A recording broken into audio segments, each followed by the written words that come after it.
Good morning. Let's start with a blessing. Baruch atah Adonai Eloheinu melech haolam asher kitshanu b'mitzvot la'asok b'divrei Torah. Amen. So you will recall that we were finishing up chapter 1 of Genesis, and the last thing we wanted to look at was a couple of thoughts of Rabbi Zelig Pliskin on those final verses. So if you want to identify from Growth Through Torah, pages 21 and 22. Mom, it's so nice to see the brick wall behind you. Can you adjust your screen so that we can see you? Ah, there she is. Sitting outside. I'm glad you're having good weather there. That's nice. You and Sherry look like you're back to back. Yeah, you do, actually. Yeah, you can't see Manhattan, but it's there somewhere. Sherry, are you in Manhattan also? No, I'm actually in New Jersey. Okay. So we're on page 21 of Pliskin. So this was a comment on the last verses. God saw everything, and behold, it was very good. Can somebody read for us? Rabbi Avigdor Miller comments on this verse. No, I can. I got it, so I will. Okay, go ahead. Okay, Rabbi Avigdor Miller comments on this verse. When one does not know what he possesses, he is poor. Imagine that you purchased a vacant lot and erected a house on it, and you dwelt there 30 years. Then one night the telephone rings and you hear a quavering old voice. I must inform you that I am the last survivor of a group that buried a chest of gems in the premises where your house now stands. I'm about to die, therefore I wish you to know. Now you are so joyous you cannot sleep. You are wealthy. But actually for 30 years you were the legal possessor of this unclaimed treasure. What makes you happy today instead of 30 years earlier? The knowledge of what you possess. Knowledge of what you possess is the true wealth. If you are unaware of what you have, or only faintly aware of its true nature, you actually do not possess it. Thus, he who gives someone a gift should let him know.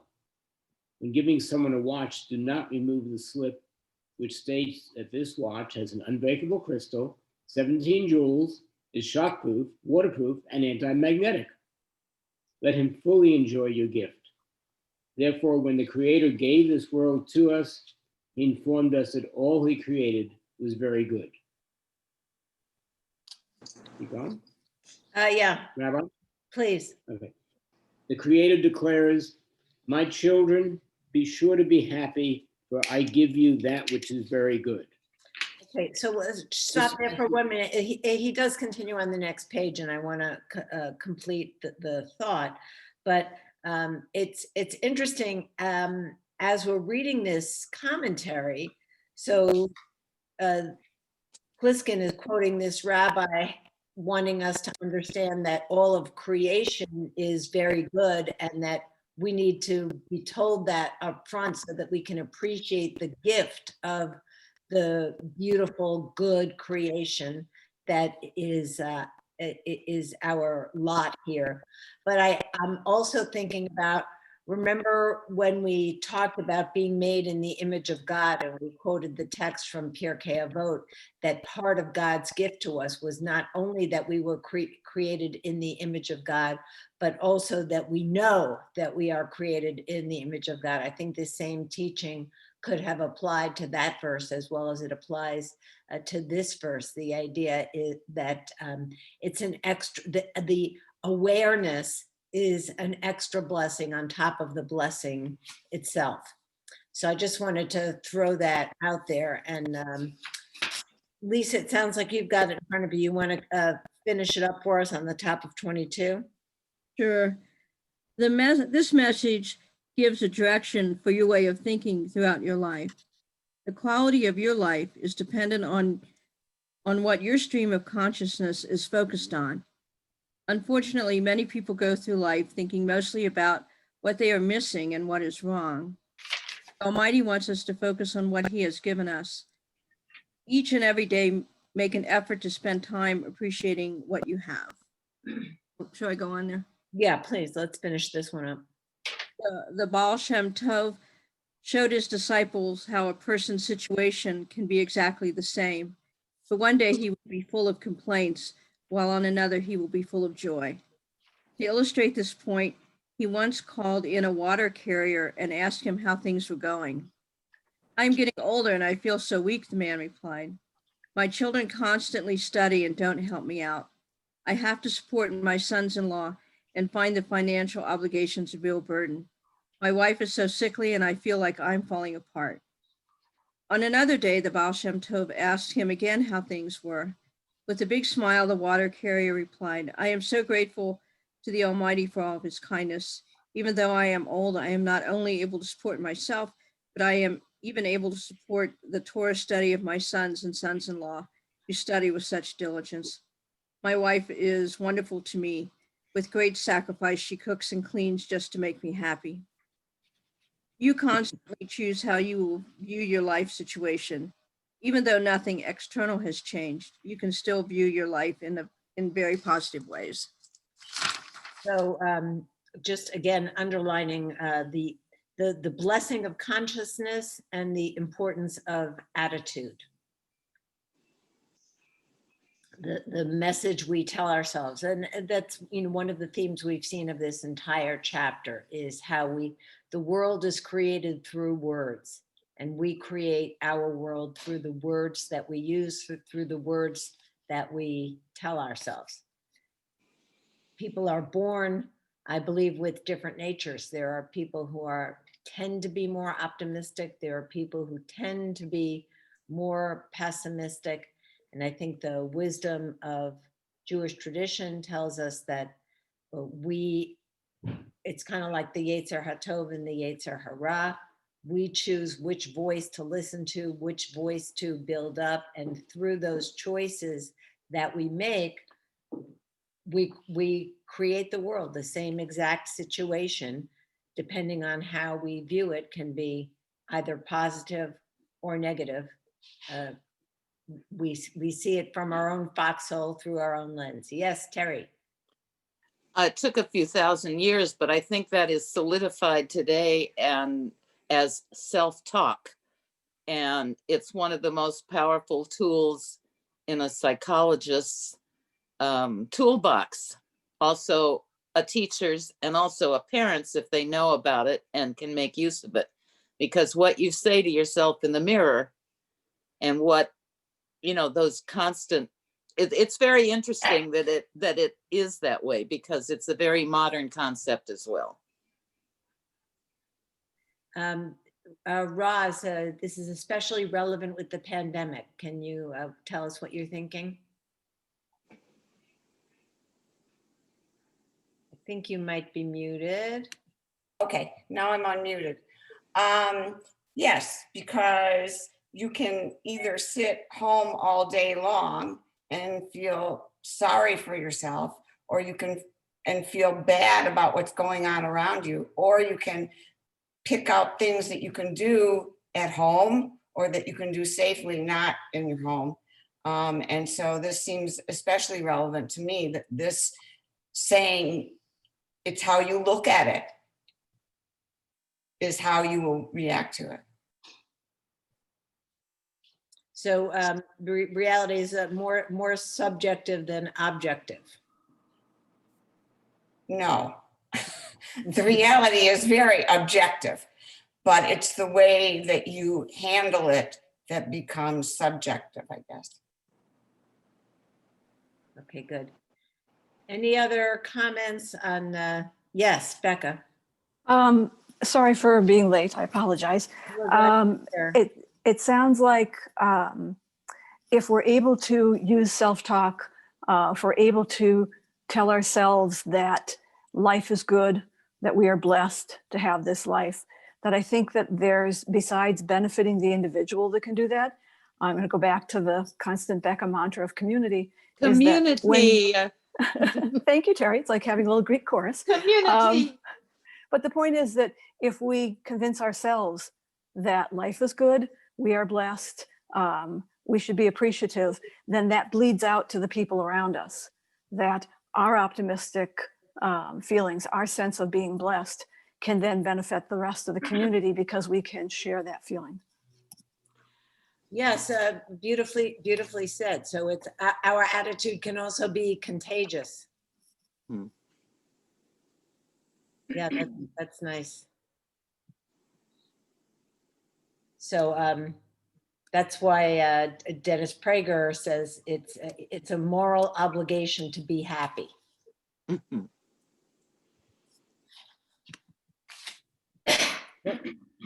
I wanted to get to the chat here and just also make sure everybody has the link for this afternoon. Oh.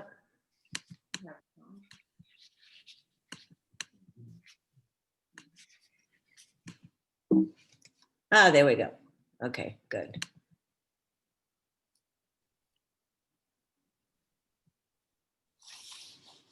Yeah, now you have it a couple of times. Can I answer to that? It's everybody's obligation to be happy. Sure. I think it's everyone's obligation to strive to be happy, but it doesn't necessarily mean that you're going to be able to reach that goal. Yes, I think, you know, I like that. he wrote a book called Happiness is a Serious Problem. And, you know, it's not that he's denying the fact that there are truly sad, terrible things that happen in our lives, and we should just, you know, pretend that life is all good, but that our default position should be, rather than I'm waiting for something to make me happy, I'm happy unless there's a really good reason not to be. It's the difference between getting your mojo from inside yourself intrinsically, or only being aware of happiness as it comes to you from the outside. And those intrinsic rewards and reinforcements that we do are the ones that power us. The other ones are very short-lived, and they don't maintain, because you have to have another thing to get happy from. Right. Exactly. So it's just, you have a series of events with a trough in between them, rather than being able to just sustain a happiness that comes from Ezehu Ashir Sameach Bechalko, who is wealthy, the person who is happy with their lot. It's an interesting example Rabbi Miller gives in this teaching we just read from Zelig Pliskin, you know, about you already have the treasure, you know, it's just you don't know it. So I think that's the purpose. Why is Judaism telling us to constantly be saying blessings? Because it moves the unconscious to the conscious. So if we say 100 blessings a day, 100 times a day, we're reminding ourselves of the treasure that we already have. And, you know, Ron and I are both very committed to the Moda Ani prayer. We both get a lot of meaning out of the Moda Ani prayer, to just wake up and the first words out of your mouth are Modeh Ani, I am thankful.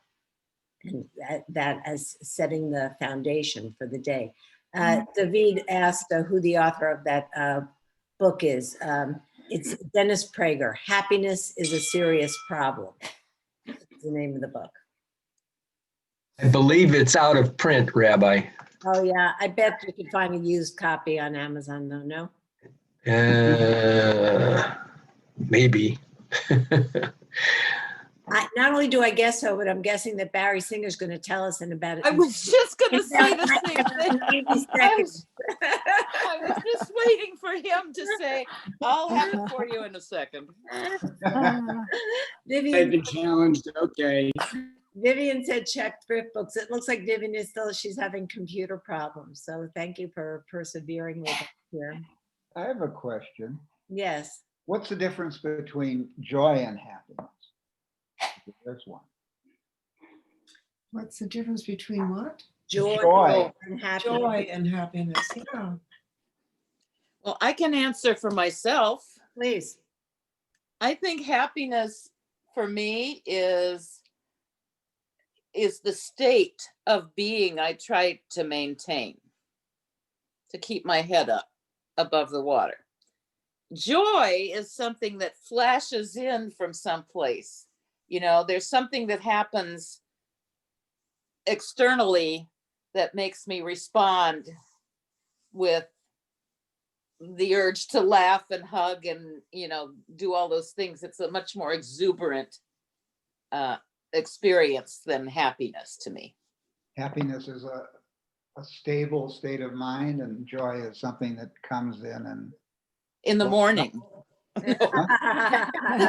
Sorry about that. Charlie Is Brown it- said Okay, so happiness is a warm cup. happiness. Yeah, so happiness are multiple copies on eBay starting at about $5. Thank you. There you go. Isn't there lyrics in some song that says that I'm just a cockeyed optimist? Uh-huh. Yeah. South Pacific, was it? South Pacific. You're either Pacific. an optimist or you're pretty pessimistic, and it's how you approach life. You know what? For me, I don't know. I should not even talk because it's just for myself. Go on. I think joy helps elevate happiness. It adds to it. I'm Maybe- thinking about that, you know, there are 7 blessings at a wedding, and the final blessing is Gila Rina Ditza Vechedva Ahava V'Yachava V'Shalom V'Reut. Most of those are synonyms. Gila, joy. Rina, also rejoicing. Ditza V'Chedva, happiness. And they're all synonyms. All of the things that we are wishing the couple. Gila, Rina, Ditza, Chedva. Many different forms of happiness and joy. Oh, and look, Steve Haas found you can buy the whole book.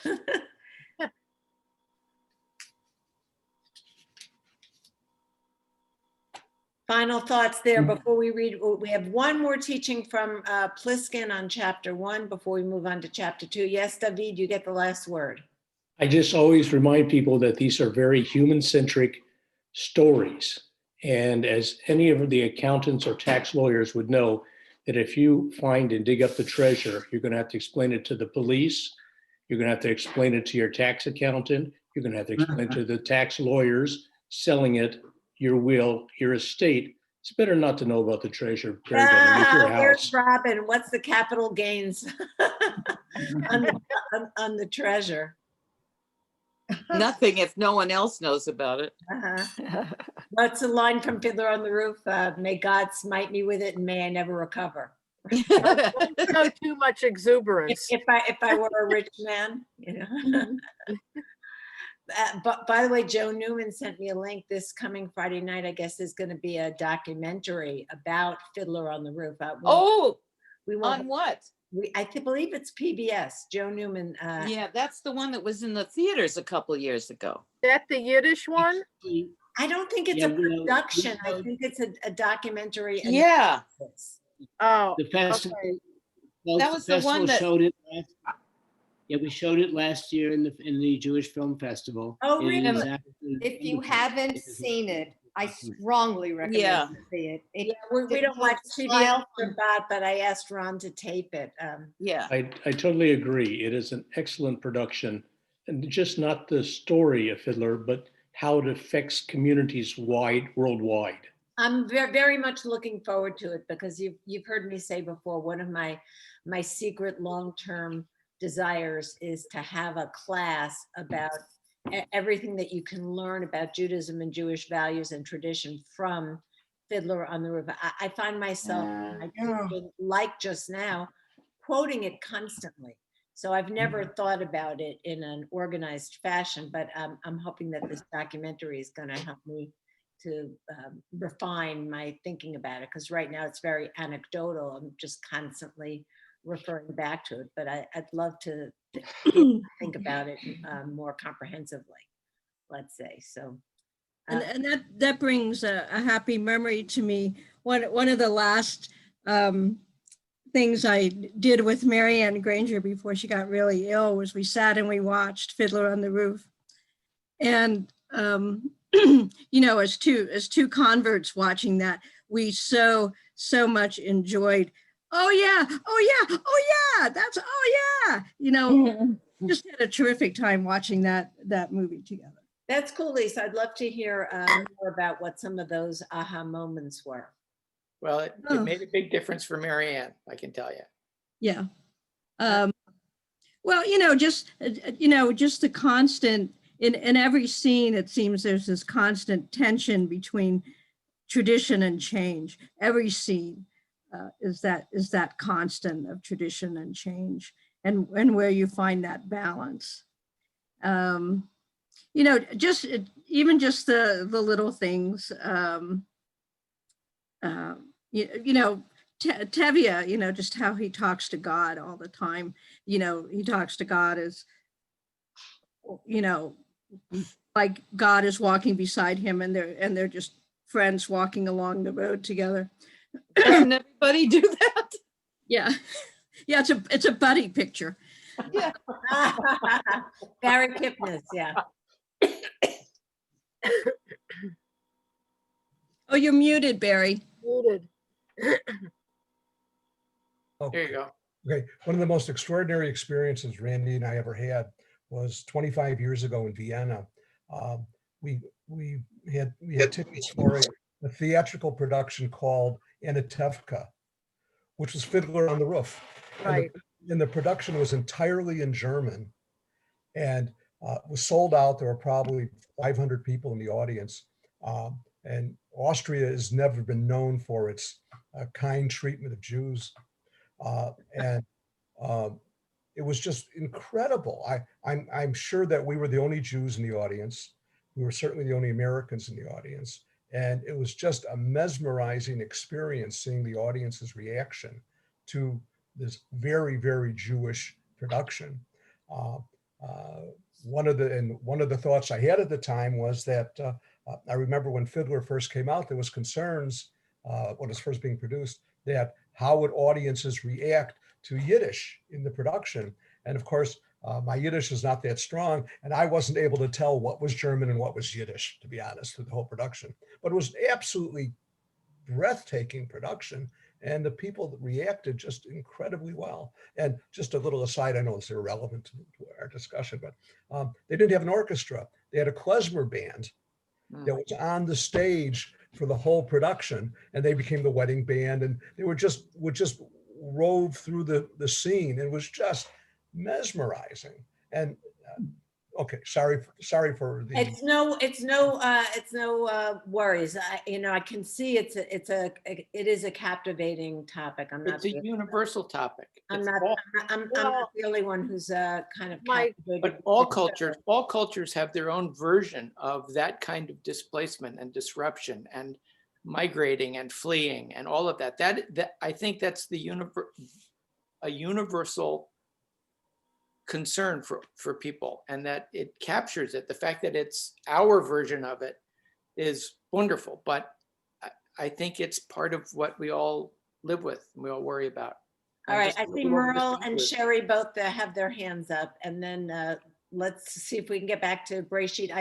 I'm getting inspired though. We're just part of it. We're gonna do this spring. We'll have a whole conversation. My cousin, who's 20 something, was and will continue to be when Broadway someday starts again, in Fiddler in Yiddish, and for the last year and a half or 2 years. And what she said it did for her, and she's done several podcasts with several people in it, directors, and several Broadway podcast programs.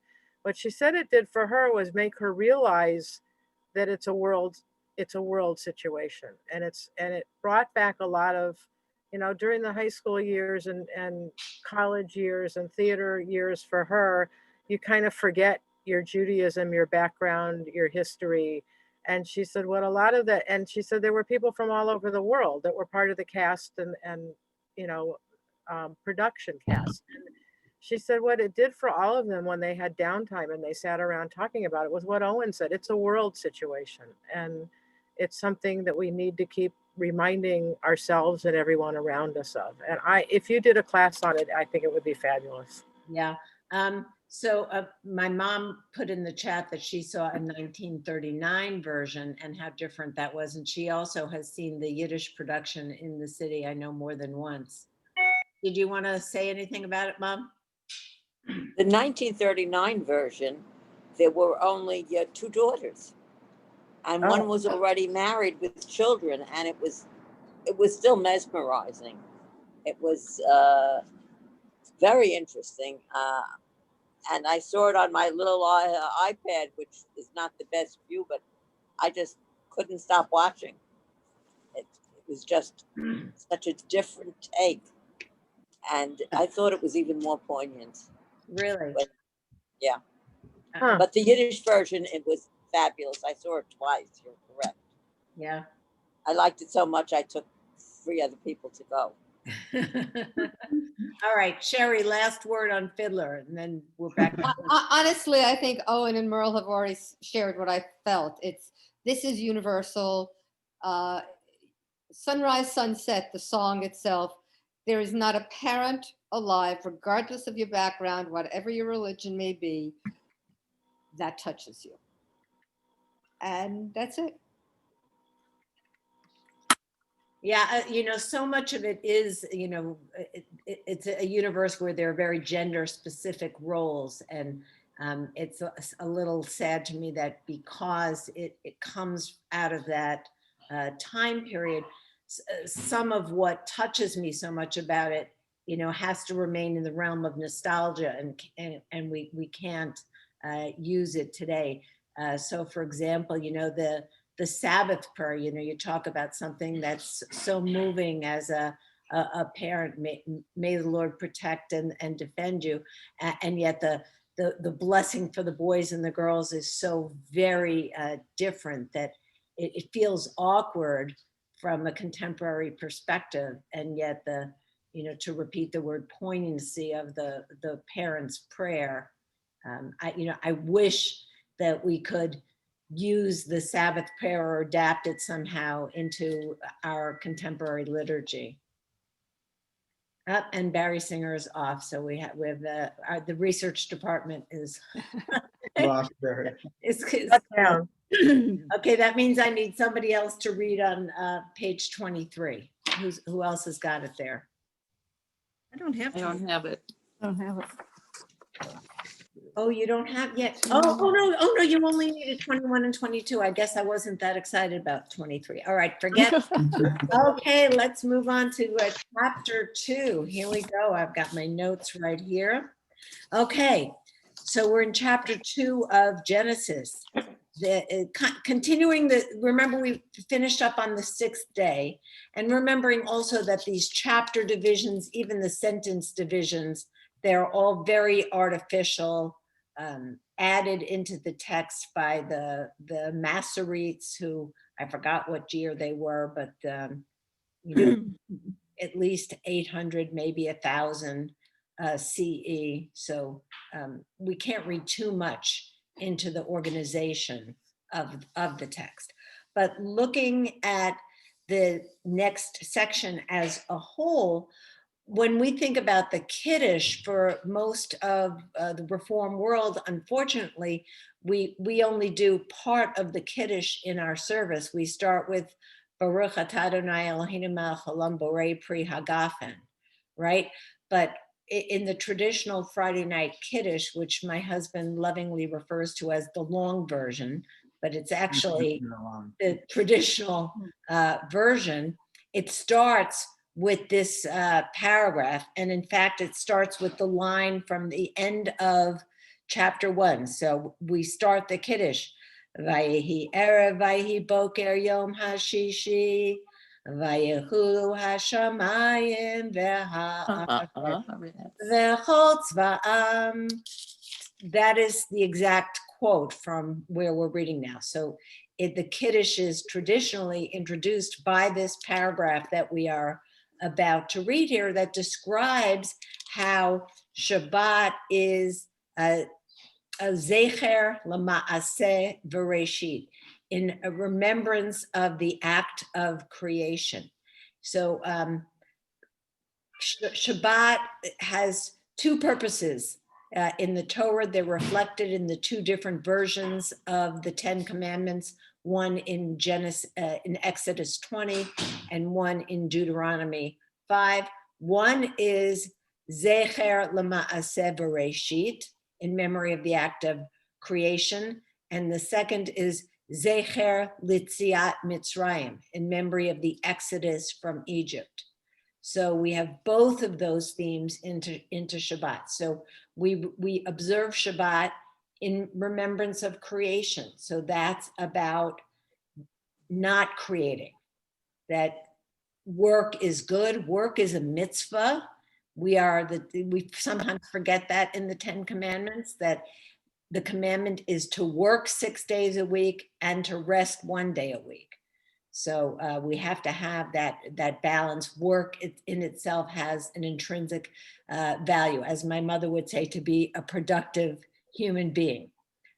It's important for us to have that sense of meaning and to give back, Becca, to be part of a community and to contribute to the community. So work is something that we do that's apart from the need to support ourselves and our households.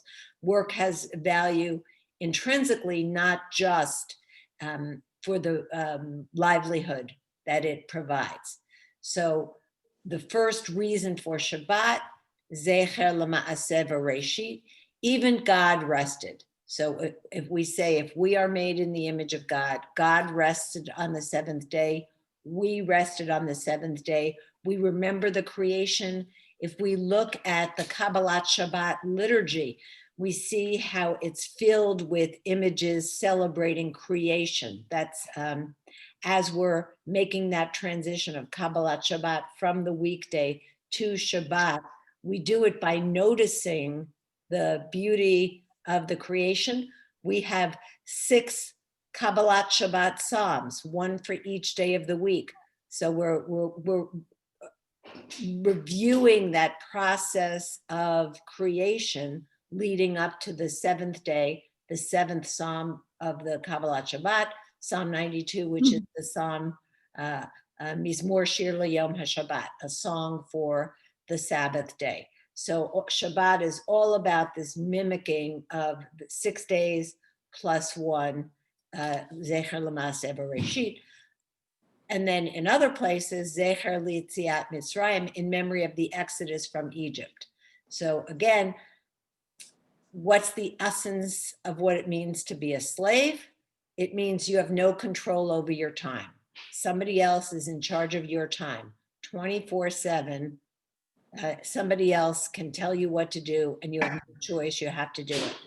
So the 7th day, when we remember the Exodus from Egypt, part of that is reminding ourselves that we are not slaves.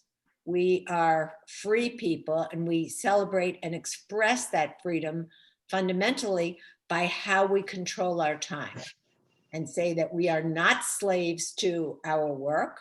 We have the capability and the responsibility to say, you know what, I'm going to take a step back and not choose to not work, to not engage in business and in commercial enterprise, and reconnect with my soul.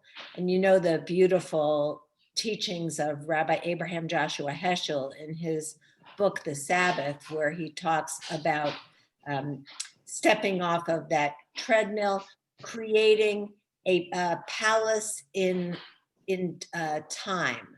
So one of the distinctions that we often talk about Judaism versus other traditions, because Jews were essentially wandering Jews for thousands of years, our celebration, our sense of what is holy, is built around time, not around space. So Heschel describes Shabbat as a palace in time, we had to have a tradition that was portable. We were not tied to a specific space. So our observance could not be founded on the sense of space. It had to be something that could travel with us. And Vivian is left also. She sent me a private message. She had to get her kid, but she said, thanks for hosting.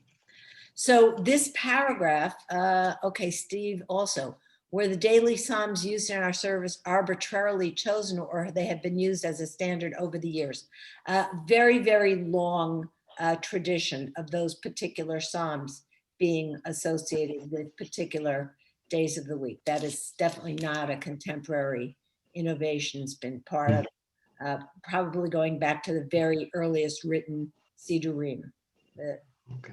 Vilna Gaon, I think it has the first documented published Sidur, and those Psalms were already fixed. So we say those Psalms each day of the week. If you open up your daily prayer book at home, you'll see there's a section where there's the Psalm of the day.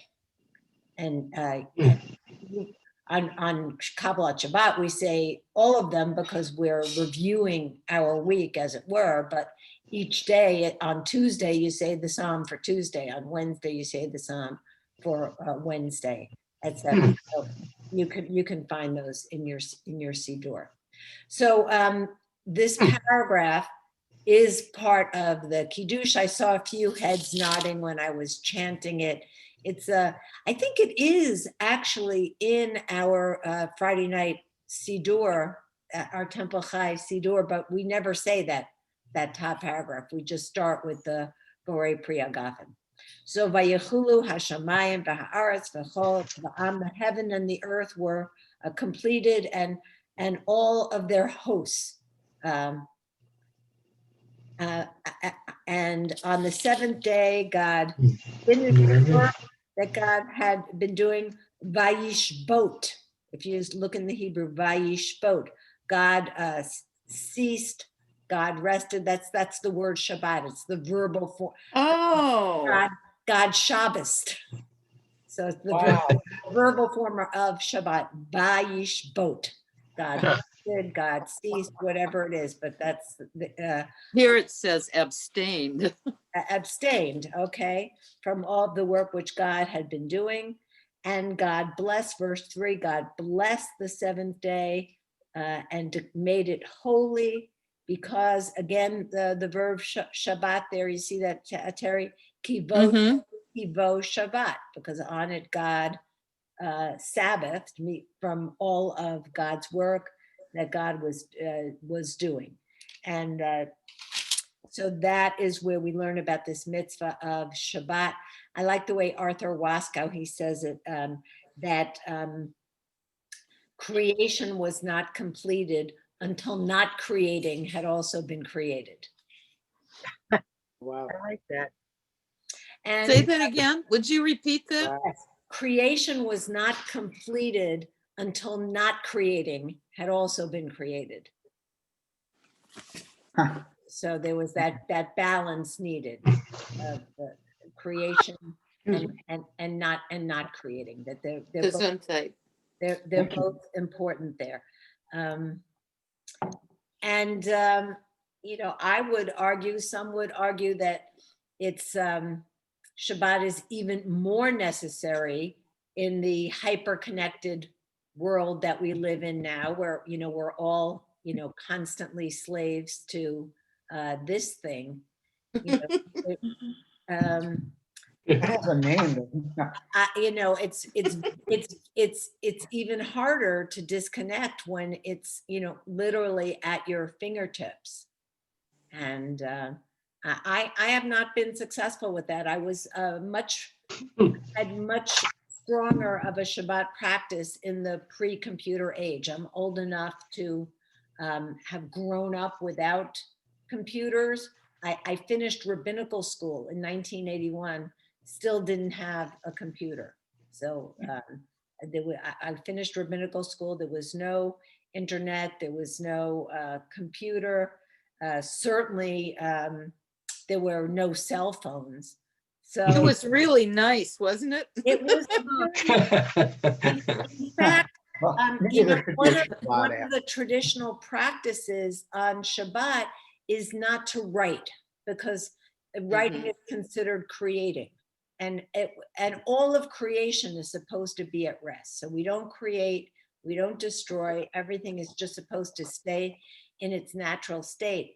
And I remember how challenging it was for me, because I like to underline when I read. And, I even had this self-discipline at that time to not underline if I was reading on Shabbat. And boy, I remember coming to Temple Chai, and the first time I saw a clergy person on the bima on Friday night pull out a pen and make a note like before the service began. Your head exploded. My head exploded. It blew my mind. And now, of course, I do it with impunity. I don't even think about it. And well, I do think about it. I do it. And anyway, and then when computers first came into the house, and I had the computer in my office and I could close the door and not look at it. But again, the lure of the cell phone, I can't resist it. I'm checking. You're addicted. I'm checking messages, I'm checking email. And, there's, the flip side of it is that there's sort of an expectation of that connectivity, especially in the non-Orthodox universe. People, life is going on. And, I was in blissful ignorance. I was a rabbi for 18 years in a conservative synagogue. So there was no expectation that I was going to answer the phone or that I was going to drive anywhere. So it was much easier to maintain that sense of Shabbat, where I was more cut off from what was going on in the world because of the expectation of the community. Again, one of the great lines in Fiddler, I'm making notes on Fiddler now while we're talking, but I have to just write that down. So we can highlight in our Kindles because we're not writing. Yeah, right. So one of Tevye's great lines that I think is very relevant to Shabbat is, good news will stay and bad news will refuse to leave. Right?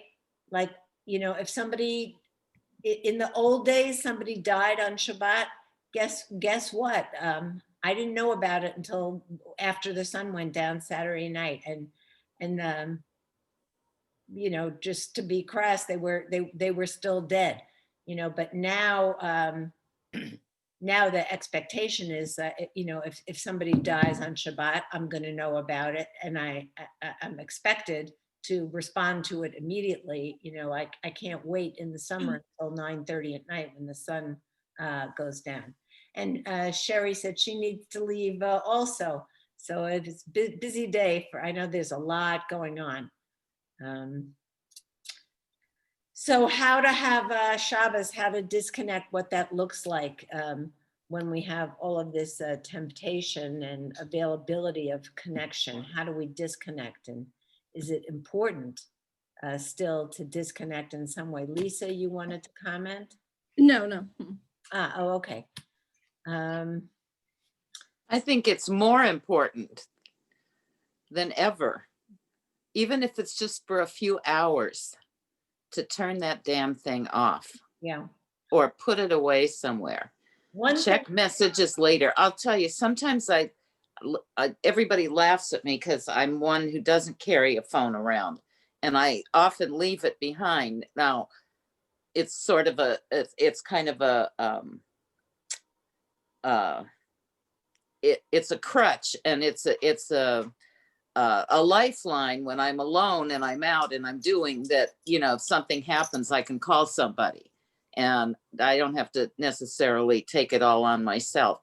But when I leave it behind and I know that I can't reach out to anyone and they can't bother me, I'm delighted. Mm-hmm. We had an email thread going back and forth yesterday that I wasn't a part of. I didn't have the computer on. It wasn't because of Shabbat, I just didn't. So I went and looked at my email last night and there's all this like, why haven't you answered? You're the one sending the email out. When can you send it? So what? It's not going anywhere. I'm still Yeah. sending it Sunday afternoon. Yeah, no, There's a desperation. it's a culture of immediacy, that's for sure. Yeah, it's an expectation. Yeah, it's like, so I don't even know where my phone is right now. I think it might be downstairs where I talked to my nephew last night. If somebody calls, I'll call him back, That's my philosophy. Yeah. I agree. I don't even like to answer the phone. We all remember when there wasn't voicemail. Right. Well, when there were no cell phones, I mean, But but landlines had answering machines. I remember when there weren't any answering. I would get home from school. I would call my friend. If she wasn't home and didn't answer the phone, you call back later. Yeah, Sarah Lee has her hand up. I not the greatest one to really observe Shabbos all the time, but I've just dawned on me, I don't put away the candelabra on Saturday night when the sun goes down. I do it on Sunday morning. I hold on to it. So yeah, that's beautiful. You can hold off on doing Havdalah halachically until Tuesday. If you wanted to keep observing Shabbat, Tuesday is the cutoff for a Havdalah. So you can extend your Shabbat. And there's also a practice, Sarah Lee, I don't know if you're aware of this, that you're not supposed to move the candles even after they burn down. Yeah. They're supposed to stay in the same spot at least until after Shabbos is over. Yes, David. Where did that come from? Because I don't move it. It has to stay right there. Yeah. And I remember my mother saying, don't touch it. Yeah, there you go. David. So, Rabbi, under your house was a treasure of Shabbat. Now that you've got all your communications, how do you feel about that treasure you received? Right.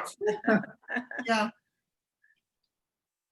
There you go. Yeah, I still feel pretty good about my my Shabbat practice. I was going to say, one thing I do is I turn the sound off because my phone, pings all the time every time an email or a text comes in, and I do turn the sound off. So that's part of how I make my Shabbat different, at least. So there's an awareness. So at least I'm not hearing that ping, ping, ping, and I don't have to run to it immediately to see what's going on. I feel like that gives me a little bit more control. Also, we don't shop on Shabbos. I still maintain not engaging in commercial enterprise. So, whereas I might drive to a friend's house for a meal or to a park to play with the grandkids, but you will not find me in the mall or grocery store on Shabbos, and that continues to be incredibly important and meaningful for me. Yes, Earl. I remember on Shabbat in the old days, even before Terry and her machine, when we had to bake the clay tablets and paint on the walls, leave messages. Back in the days of Egypt. I found that a while back, months ago, I think even before the pandemic, I turned all the sounds off except for the ringer on my phone because it got to the point where it was just annoying. And people will say, I sent you a text, you didn't answer it. And I will say, if it was urgent, you could have called, my phone number. Or, and I just don't pay the attention that I used to pay to my phone unless I see that there's an email or whatever. If I happen to see it at that moment, I'll respond to it. Otherwise, it can sit there. If it's urgent, if it's something terribly urgent, people can call me. And then they do email on the phone unless I'm otherwise occupied. I don't even know how to do email on the phone. I use that more than my computer, actually. Well, I'm on the computer all the time for work, so. Right.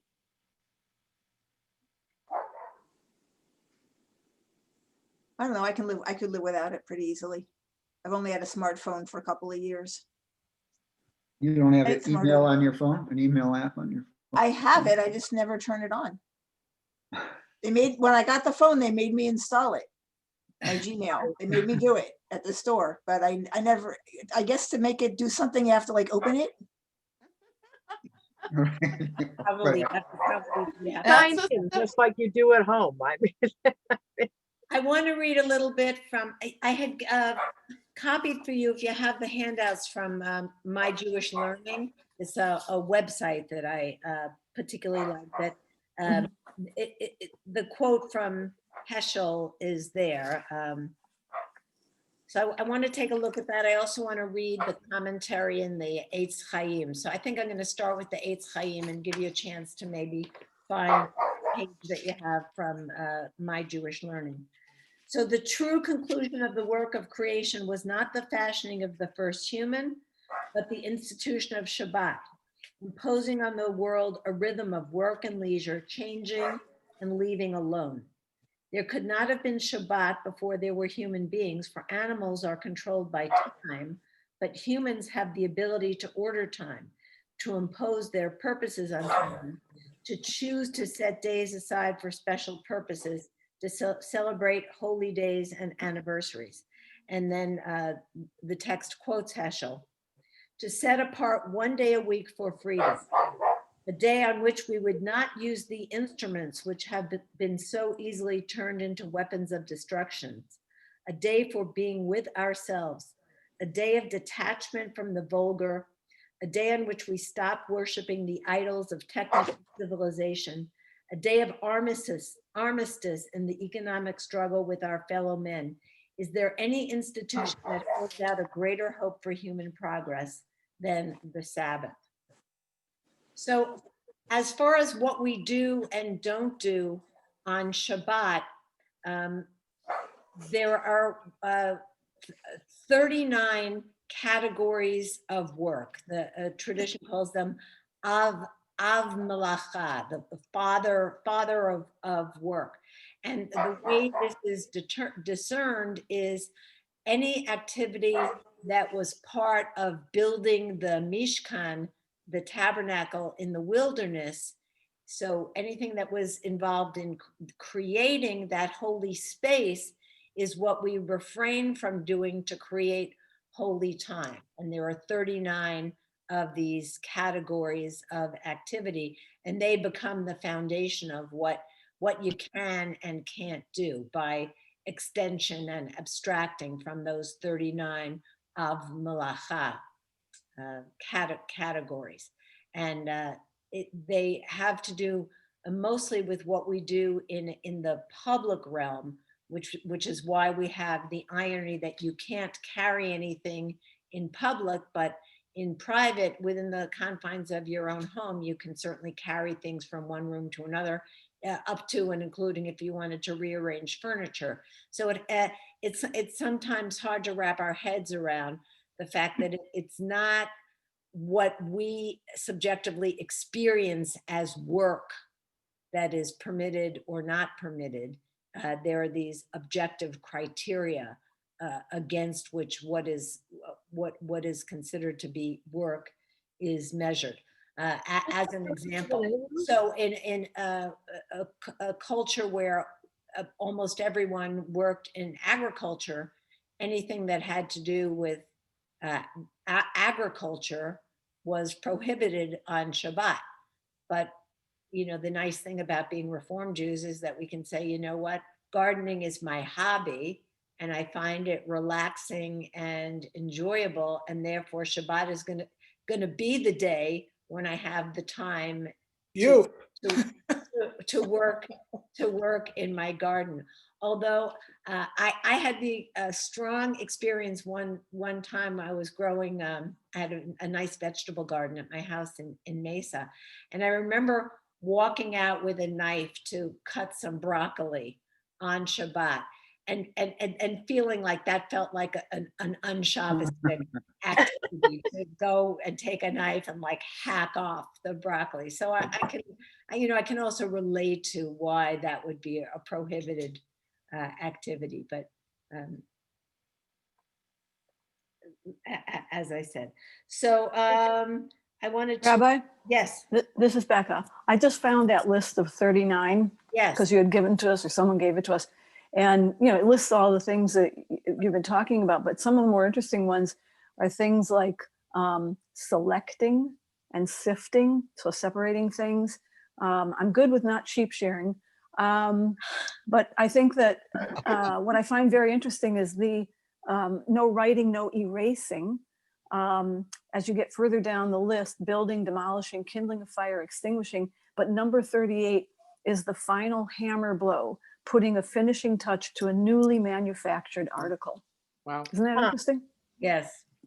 Is the purpose of the, or is it the public and the private, what you can and can't do or shouldn't do? Is that the purpose of an Eruv? Yes, exactly. Okay. That, yes, so the Eruv extends your private domain. So Got it. whereas without the Eruv, you couldn't carry an umbrella. You're walking to synagogue and it's raining. For those of you who are familiar with the concept of rain, it's What?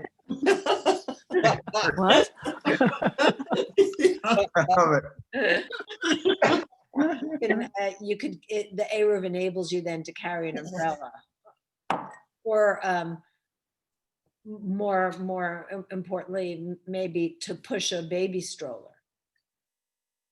Carry food from one house to the Carry other. food from one house to the other, exactly. But even within that, there is certain prohibitions. You're not allowed to have an animal have pain. So if you are in a dairy industry, you have to milk your cows, because Right. if you don't milk them, they're in pain. But even today in Israel, that's multi-thousands of dollars worth of milk you're going to throw away because you're supposed to throw that milk on the rocks. So at dairies, they sterilize rocks on Friday afternoon. They put them in the containers, and that milk is dumped onto those sterilized rocks. And then that milk is considered kosher and is sold on Yom Rishon. That's fascinating. Interesting. So I think we're just about out of time. I do have one more thing from the Eitz Chaim I want to read, and we'll start off next time with the text from the My Jewish Learning, the one page. And thank you all for joining us this morning. I look forward to seeing many of you well, it's a webinar this afternoon, so I won't see you, but hope that you will take the opportunity to participate in this. How long is that program? It's an hour and a half. Okay, thank you. So there'll be an introduction, the play, and then the participants will stay in character for an open discussion. And I'm most excited about hearing from Barbara Combs-Lee, who, you know, the book Finish Strong had such a tremendous impact on me that we had 2 full sessions last spring talking about it. So the opportunity to have the author with us, I'm particularly excited about that. Thank you. Thank you. Yeah, I will disseminate the recording, and let's conclude. Oseh Shalom. Shalom b'mamav. Kuya Kuya aseh shalom. Aleinu Aleinu v'yal kol Yisrael. Amen. Amen. Shavua Tov.